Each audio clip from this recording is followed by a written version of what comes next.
alien breeding story deep in the outer rim. A human research ship drifted into the orbit of a forgotten world, its crew small and weary after months of quiet travel. Among them was Captain Daniel Warren, a man known for his calm voice and steady eyes.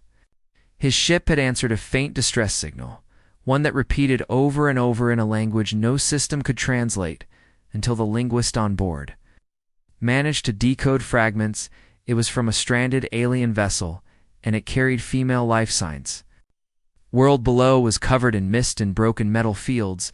They descended and saw a ship half buried in the mud, silver and graceful, even in ruin.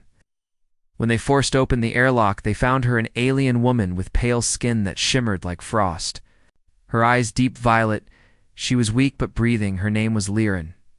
She spoke softly as if afraid her crew had been lost in the crash days past, and she began to recover on board the human vessel. She was tall, her features strange, but not frightening.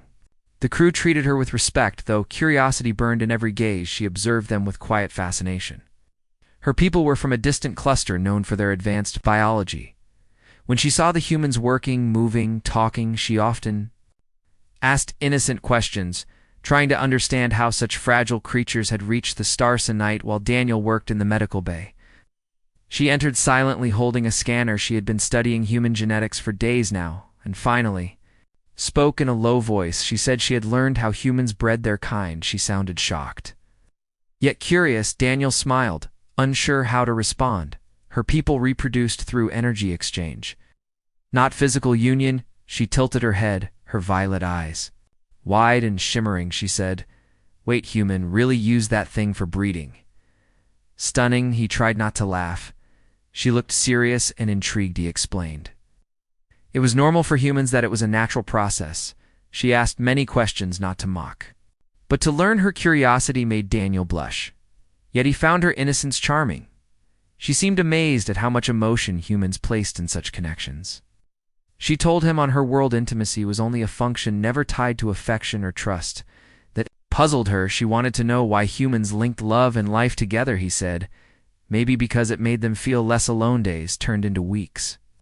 Liren adapted to human ways. She ate with them, listened to music, tried their food.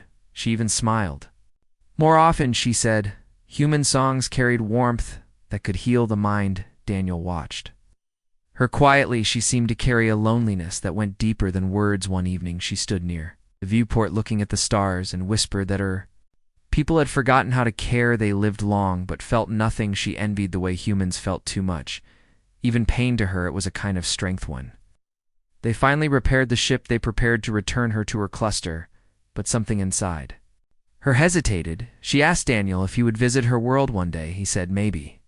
She reached out and touched his hand, her skin cool and soft. She said, if humans could love the way they fight and dream, then the universe still had hope. Her voice trembled as if she was saying good bit. Next morning she left with a rescue ship, but before she boarded, she turned to look back at him. The faint smile on her lips said more than words could. Later, when the human vessel left orbit, Daniel found a small crystal on his desk. Inside it glowed a pulse of light, a message in her voice saying, "Thank you for showing me what it means to feel alone, the silence of space." He looked out at the stars and thought maybe humanity's greatest gift was not its machines or weapons, but its heart somewhere far beyond those lights. An alien woman with violet eyes remembered a human who taught her that love was not weakness, but the reason life keeps fighting to exist.